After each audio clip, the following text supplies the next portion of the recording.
Hello friends. माना कि diabetes पूरी तरह से ठीक नहीं हो सकती है, बट ये भी सच है कि डायबिटीज को पूरी तरह से कंट्रोल किया जा सकता है। अगर हम बात करें टाइप 1 डायबिटीज की, तो मोस्ट प्रोबेबली आपको डॉक्टर ने रेकमेंड किया होगा कि आपको इंसुलिन के रेगुलर इंजेक्शन लेने हैं। तो अब बात आ ही गई है रेगुलर इंसुलिन लेने की, तो ज़रूरत है इसको डिटेल में समझने की और कुछ बातों का ध्यान रखने की।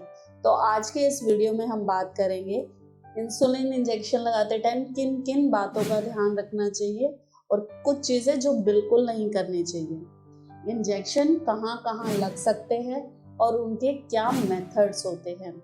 तो फ्रेंड्स, वीडियो शुरू करने से पहले please do not forget to like, share and subscribe our YouTube channel. तो आइए बात करते हैं कि सबसे पहले परचेज जब करने चाहते हैं, इंसुलिन इंजेक्शन खरीदने जाते हैं, तो उस समय किन बातों का ध्यान रखना चाहिए। जब आप केमिस्ट शॉप पर जाते हैं तो आपके पास दो ऑप्शन होते हैं, इंसुलिन पेन का और इंसुलिन सिरिंज, जिसे इंसुलिन वायल भी कहा जाता है।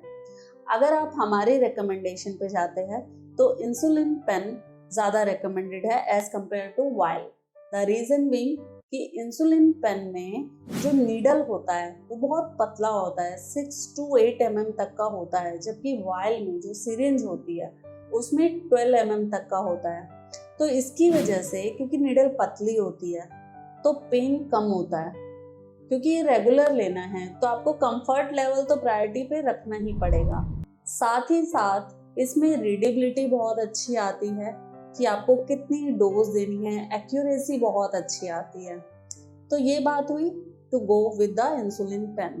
तो जब आप इंसुलिन पेन खरीदने जा रहे हैं तो उसमें चेक करना है कि जो इंसुलिन का जो कार्ट्रेज है उसकी एक्सपायरी डेट क्या है, एक्सपायर तो नहीं है। जब आप इंसुलिन पेन खरीदने जा रहे हैं तो आपको चेक करना है कि जो इंसुलिन का कलर है वो एकदम वाटरी होना चाहिए, पानी जैसा होना चाहिए, ठीक है। कोई डिस्कलरेशन नहीं होनी चाहिए, क्लाउडी नहीं होना चाहिए, ठीक है। साथ ही साथ उसमें कुछ पार्टिकल्स नजर नहीं आने चाहिए। अब बात आती है स्टोरेज की। स्टोरेज करते टाइम इंसुलिन को फ्रिज में रखें 2 से 8 डिग्री सेल्सियस के टेम्परेचर पर। ध्यान रहे, इसको फ्रीजर में नहीं रखना है। लेकिन जब आपने उसको यूज करने के लिए ओपन किया और खोल दिया तो उसको वापस फ्रिज में रखने का कोई फायदा नहीं है। आप इसे नॉर्मल रूम टेम्परेचर पर भी स्टोर कर सकते हो। वो 28 से 30 दिनों तक सही रहता है। लेकिन इसका मतलब ये नहीं है कि अगर आपने 25 डेज बाहर रखा और फिर फ्रिज में रख लिया तो उसकी जो लॉन्जिविटी है वो रिकवर हो जाएगी। 28 डेज तक, 30 डेज तक आप नॉर्मल रूम टेम्परेचर पर कर सकते हैं। लेकिन अगर आपका जो कार्ट्रेज है, जो इंसुलिन है, वो अगर क्लाउडी होने लगता है, डिस्कलरेशन होने लगता है, तो आपको रिकमेंडेड है वो यूज ना करें 28 दिन के बाद।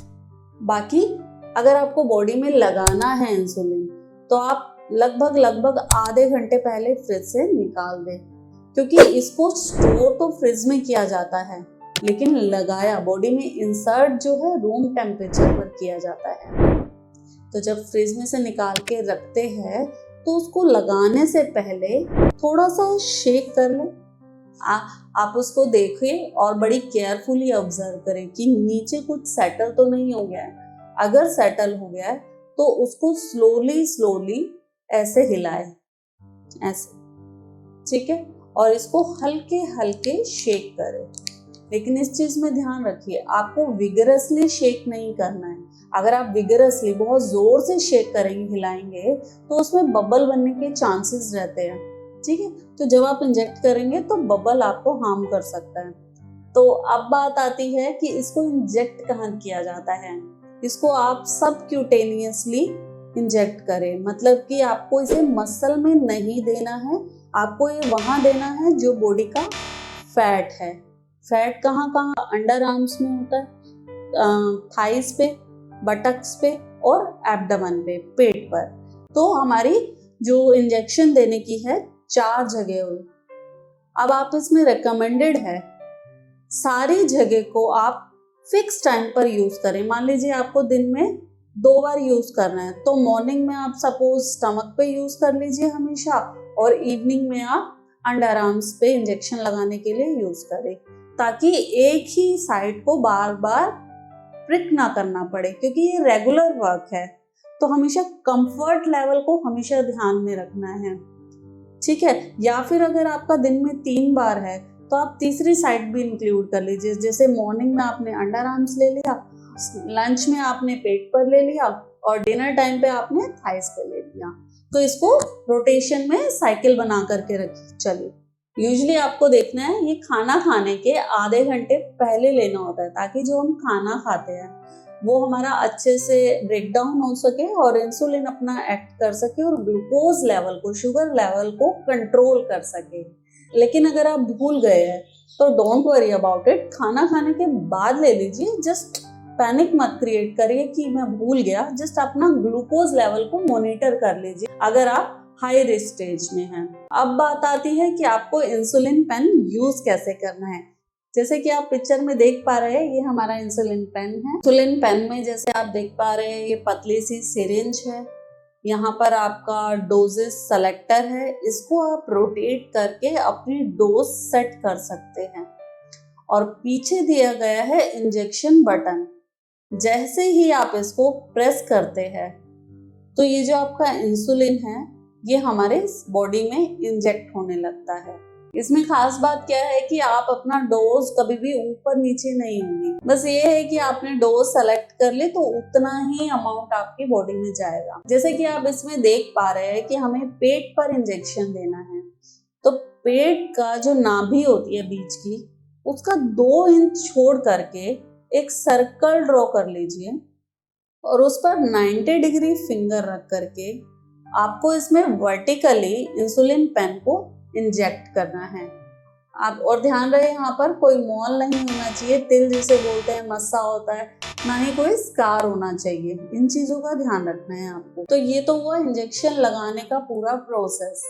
लेकिन यहाँ पर आपको ये भी ध्यान रखना है कि अगर फैमिली में 2 लोगों को डायबिटीज है तो सेम इंसुलिन पेन यूज नहीं करना है, क्योंकि इससे जो हमारे इन्फेक्शन होते हैं, HIV हो गए, ब्लड कंटामिनेशन से जो इन्फेक्शन होता है वो होने का चांसेस रहता है। तो अब आपने जान लिया, समझ लिया कि इंसुलिन इंजेक्शन को लगाते समय किन किन चीज़ों का ध्यान रखना चाहिए।